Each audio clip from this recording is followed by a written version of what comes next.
Well, my question is about cousins' marriage. Yeah. Well, there are people who are against cousin marriage, but even Muslims and doctors approve of this. No, but why are they against? Well, I don't know. I just want you to comment on that. No. Comment you may freely, but if you don't know, then it's a different question altogether. The fact is that we in India and Pakistan and all in the whole of Arab world and Indonesia and Malaysia, etc., we have been having free marriages and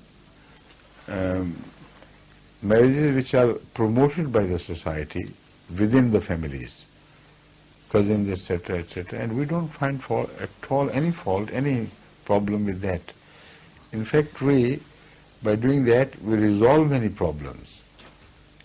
In Islam, there is segregation of sexes so that the human society is kept under discipline.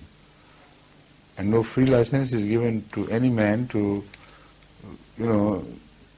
look at women of which he has no license from God, So this promiscuous society is strongly suppressed and condemned by Islam, because otherwise it leads to all the problems like you are suffering nowadays from AIDS and other punishments from Allah and broken homes and all that.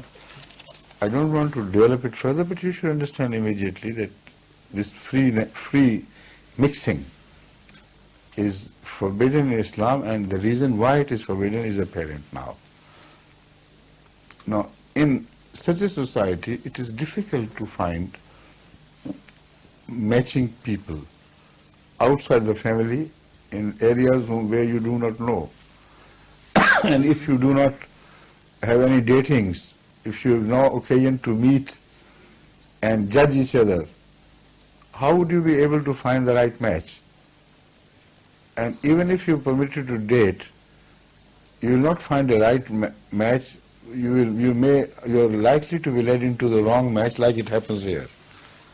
So anyway, that is not a solution, but a difficulty, of course, for Muslim parents to find suitable matches for their daughters at least.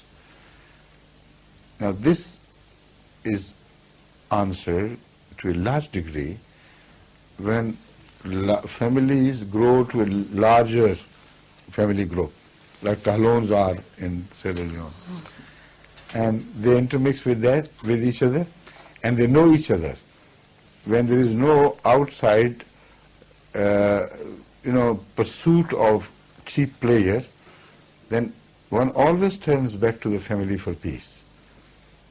If the pull from the outside is greater, then the families are broken. But in Islam, it is the whole Islamic teaching, social concept, which helps this and which interrelates one issue with the other. So in Islamic system of society, families are not only protected, but they keep on enlarging. And social gatherings are within the family circles and not outside. So as a result, right from the childhood, the boys and the girls know each other even before they come to maturity. And there is a natural affinity, a law of natural affinity which works. And many a time you notice that the boys and girls who are that high only, they already are attracted towards the other member of the sex, and not on the basis of sexual differences, but just on the basis of natural affinity. And matchmakings are done much before the time of their maturity. This is misunderstood by the Western people, and they think that we marry people, girls and boys, much before they're coming to puberty. It's false. What we do is that we know that they naturally fall together, so let them secure each other. And the actual marriage takes place much later. So among the family units, the marriages have found to be extremely successful. And there is less percentage of broken homes and families in Islam in where this system works than anywhere else in the world.